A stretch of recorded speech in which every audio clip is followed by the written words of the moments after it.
স্বাগতম আমাদের আজকের এই এক্সপ্লেইনারে। কখনো ভেবেছেন হাজার মাইল দূরের কোনো এসি রুমে বসে পরাশক্তিদের নেওয়া বড় বড় সিদ্ধান্তগুলো কিভাবে একেবারে সাধারণ মানুষের দৈনন্দিন জীবনকে পাল্টে দেয়? আজ আমরা ঠিক এই বিষয়টাই ডিকোড করব। চলুন শুরু করা যাক। তো আজকের আয়োজনে আমরা কি দেখছি খুব সংক্ষেপে বললে, পরাশক্তির দাবার ছক, মধ্যপ্রাচ্যের অস্থিরতা, সংঘাতের পেছনের আসল মানবিক রূপ, পরিবর্তনশীল রাজনৈতিক দৃশ্যপট এবং সবশেষে প্রযুক্তি ও সত্যের লড়াই। কিন্তু আসল প্রশ্নটা হলো, বৈশ্বিক হেডলাইনগুলো আসলেই কিভাবে সাধারণ মানুষের জীবনে সরাসরি আঘাত হানে? আমাদের আজকের পুরো আলোচনা ঘুরবে এই প্রশ্নের উত্তর খুঁজতেই। চলুন শুরু করি আমাদের প্রথম সেগমেন্ট দিয়ে, পরাশক্তির দাবার ছক। এই মুহূর্তে পুরো বিশ্বের নজর একটা অত্যন্ত হাই প্রোফাইল ডিপ্লোম্যাটিক সফরের দিকে। 2017 সালের পর এই প্রথম ডোনাল্ড ট্রাম্প বেইজিং সফরে যাচ্ছেন। তাকে স্বাগত জানাতে তিয়ানানমেন স্কোয়ারে এখন রীতিমতো এলাহি আয়োজন চলছে। এই একটা সফর গ্লোবাল পলিটিক্সের হিসাব নিকাশ অনেকটাই বদলে দিতে পারে। তবে দেখুন, এটা কিন্তু নিছক কোনো সৌজন্যমূলক সফর না, এটা পুরোপুরি একটা লেনদেনের জায়গা। যুক্তরাষ্ট্রের চাওয়া হলো বেজিং যেন তাদের প্রভাব খাটিয়ে ইরান যুদ্ধটা থামায় এবং আরও বেশি করে আমেরিকান কৃষি পণ্য কেনে। অন্যদিকে চীনের দাবি হলো তাদের ওপর থাকা সেমিকন্ডাক্টর আর প্রযুক্তির নিষেধাজ্ঞা তুলে নিতে হবে এবং তাইওয়ান ইস্যুতে যুক্তরাষ্ট্রকে তাদের অবস্থান একদম ক্লিয়ার করতে হবে। আচ্ছা, যুক্তরাষ্ট্রের হঠাৎ ইরান যুদ্ধ থামানোর এত তাগিদ কেন? এই সংখ্যাটার দিকে একটু খেয়াল করুন, $29 বিলিয়ন। হ্যাঁ, এই যুদ্ধে আমেরিকা ইতোমধ্যে $29 বিলিয়ন বেশি খরচ করে ফেলেছে। নিজেদের পকেট বাঁচাতে হলেও এই সংঘাত থামানোটা তাদের জন্য এখন অ্যাবসলিউটলি ক্রুশাল। পরাশক্তিদের এই বড় বড় আলোচনার আড়ালে আঞ্চলিক পর্যায়ে কিন্তু গেম চলছে অন্য লেভেলে। হরমুজ প্রণালী যেন খোলা থাকে সেটা নিশ্চিত করতে চীন আর পাকিস্তান ভেতরে ভেতরে মধ্যস্থতা করে যাচ্ছে। এর মাঝেই খবর রটেছে সংযুক্ত আরব আমিরাত নাকি গোপনে ইরানের লাভান দ্বীপের তেল শোধনাগারে হামলা চালিয়েছে। আর সবচেয়ে অবাক করা ব্যাপার হলো, ইরান নাকি সম্ভাব্য হামলা এড়াতে পাকিস্তান আর আফগানিস্তানে তাদের সামরিক বিমান লুকিয়ে রাখছে। আর এই ভূ রাজনৈতিক চালগুলোর ইম্প্যাক্ট সরাসরি কোথায় পড়ে, সেটাই আমাদের দ্বিতীয় সেগমেন্ট, মধ্যপ্রাচ্যের অস্থিরতা। এই পাওয়ার গেমের কারণে স্থানীয় পর্যায়ে কি চরম বিশৃঙ্খলা তৈরি হয় তার একটা বড় উদাহরণ হলো লেবানন। ইসরায়েলি বিমান হামলার জেরে বেকা উপত্যকার মতো এলাকাগুলো থেকে বাধ্য হয়ে দলে দলে মানুষ ঘর ছাড়ছে। অন্যদিকে হিজবুল্লাহও পাল্টা ড্রোন হামলা চালাচ্ছে। পুরো অঞ্চলটা এখন লিটারেলি একটা টাইম বম হয়ে আছে। কিন্তু এত ধ্বংসযজ্ঞ আর আতঙ্কের মাঝেও সেখানকার সাধারণ মানুষদের একটা কথা থমকে দেওয়ার মতো। তারা বলছে, আমরা আমাদের ঘর ছাড়ব না, নিজের মাটিতেই মরে পড়ে থাকব। চারপাশ যখন ভেঙে পড়ছে তখনও মানুষের টিকে থাকার এই জেদ আর অসহায়ত্ব দুটোই আসলে গভীরভাবে ভাবায়।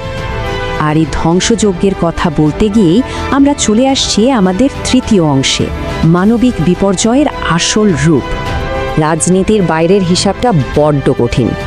43,000। ওয়ার্ল্ড হেলথ অর্গানাইজেশন বলছে 2023 সালের অক্টোবর থেকে শুধু গাজাতে 43,000 মানুষ চিরতরে পঙ্গু হয়ে গেছেন। ভাবা যায়? এটা কিন্তু শুধু একটা সংখ্যা না, এগুলো এক একটা ধ্বংস হয়ে যাওয়া জীবন। আর সবচেয়ে হৃদয় বিদারক সত্যিটা কি জানেন? এই চিরতরে পঙ্গু হয়ে যাওয়া মানুষগুলোর মধ্যে 10,000ই হলো একেবারেই নিষ্পাপ শিশু। এদের অনেকেরই কোনো চিকিৎসাই জুটছে না, এমনকি একটা কৃত্রিম অঙ্গ বা পুনর্বাসনের সুযোগ পর্যন্ত তাদের নেই। শুধু তাই না, সেখানকার মেডিকেল ইনফ্রাস্ট্রাকচারও পুরোপুরি কোল্যাপস করেছে। নাসের মেডিকেল কমপ্লেক্সের কথাই ধরুন, সেখানে 34টি অক্সিজেন স্টেশনের মধ্যে 25টি ধ্বংস করে দেওয়া হয়েছে। হাসপাতালে কৃত্রিম অক্সিজেনের সাপ্লাই বন্ধ করে দেওয়া মানে হলো বিছানায় শুয়ে থাকা শত শত অসহায় রোগীর জন্য এটা একটা সরাসরি মৃত্যুদণ্ড। তবে গ্লোবাল ইনস্টেবিলিটির এই ঢেউ কিন্তু শুধু যুদ্ধক্ষেত্রেই আটকে থাকে না, এটা মানুষকে নিজের ঘর ছাড়তেও বাধ্য করে। ধরুন বাংলাদেশ বা মিশরের মতো দেশগুলোর অর্থনৈতিক অভিবাসীদের কথা। একটু ভালো জীবনের আশায় তারা ঘর ছাড়ে, কিন্তু লিবিয়ার আজদাবিয়ায় গিয়ে পাচারকারীদের হাতে বন্দী হয়। মুক্তিপণের জন্য তাদের অমানসিক নির্যাতন করে ভিডিও পাঠানো হয়, আর শেষমেশ ভূমধ্যসাগরের জলেই সলিল সমাধি ঘটে অনেক হতভাগ্য মানুষের। এটা একটা ট্র্যাজিক সাইকেল। এবার আসি আমাদের 4 নম্বর সেগমেন্টে, পরিবর্তনশীল বৈশ্বিক রাজনৈতিক প্রেক্ষাপট। এই গ্লোবাল ক্রাইসিসগুলো কিন্তু বিশ্বের বড় বড় দেশগুলোর অভ্যন্তরীণ রাজনীতিতেও দারুণ প্রেশার তৈরি করছে। যুক্তরাজ্যের দিকেই তাকান। স্থানীয় নির্বাচনে দলের ভরাডুবির পর প্রধানমন্ত্রী কিয়ার স্টারমার নিজের লেবার পার্টির ভেতরেই ভয়াবহ সংকটে পড়েছেন। 4 জন জুনিয়র মন্ত্রী পদত্যাগ করেছেন, 87 জন এমপি তাকে সরে দাঁড়াতে বলছেন, যদিও 103 জন এমপি এখনও তার পক্ষে আছেন এবং তিনি সাফ জানিয়ে দিয়েছেন যে তিনি পদ ছাড়বেন না। অন্যদিকে ভারতে দেখা যাচ্ছে সম্পূর্ণ ভিন্ন এক অর্থনৈতিক চাপ। $72 বিলিয়ন। গত বছর ভারত শুধু সোনা আমদানি করতে এই বিশাল অঙ্কের টাকা খরচ করেছে। এর ফলে তাদের বৈদেশিক মুদ্রার রিজার্ভে এত বড় ধাক্কা লেগেছে যে প্রধানমন্ত্রী নরেন্দ্র মোদী রীতিমতো নাগরিকদের অনুরোধ করছেন তারা যেন সোনা কেনা কমিয়ে দেন। ভাবা যায় অবস্থাটা। আর ভারতের রাজ্য নির্বাচনগুলোর দিকে তাকালে আপনি স্পষ্ট একটা আদর্শিক বিভাজন দেখতে পাবেন। যেমন ধরুন, পশ্চিমবঙ্গে শুভেন্দু অধিকারী জয় পেয়েছেন কট্টর হিন্দুত্ব এবং অনুপ্রবেশ বিরোধী কড়া বার্তা দিয়ে। ঠিক তার উল্টো চিত্র দক্ষিণ ভারতের তামিলনাড়ুতে। সেখানে থালাপাতি বিজয় জিতে এসেছেন ধর্মনিরপেক্ষতা, সামাজিক ন্যায় বিচার আর সবাইকে একসাথে নিয়ে চলার বার্তা দিয়ে। একই দেশ, কিন্তু রাজনীতির চিত্র একদম ভিন্ন।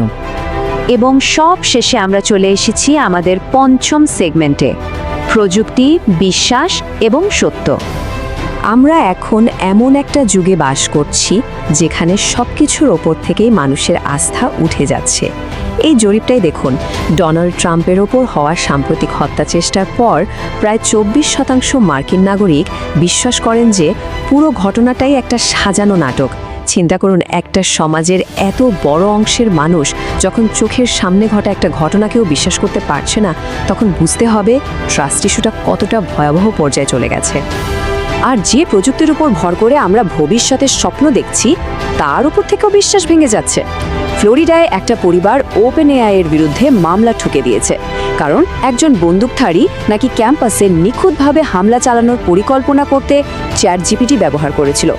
কোথায় ভিড় বেশি হবে, কোন অস্ত্র ব্যবহার করলে মিডিয়া অ্যাটেনশন বেশি পাওয়া যাবে, আর্টিফিশিয়াল ইন্টেলিজেন্স নাকি এসব তথ্য জুগিয়েছিল।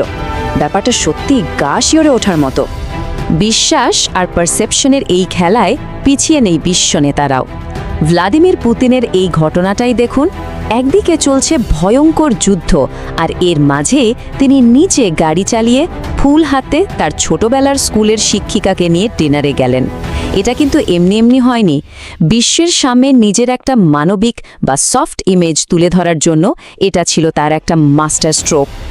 তো পরাশক্তিগুলোর এই বড় বড় দাবার চাল থেকে শুরু করে সাধারণ মানুষের জীবনের এই চরম ট্র্যাজেডিগুলো দেখার পর আমাদের মনে একটা প্রশ্নই ঘুরপাক খায়, পৃথিবী কি সত্যি শান্তির দিকে এগিয়ে যাচ্ছে? প্রশ্নটা বেশ ভারী, কিন্তু আমাদের সবারই এটা নিয়ে ভাবা উচিত। আজকের এক্সপ্লেনারে আমাদের সাথে থাকার জন্য অনেক ধন্যবাদ। দেখা হবে পরের আয়োজনে।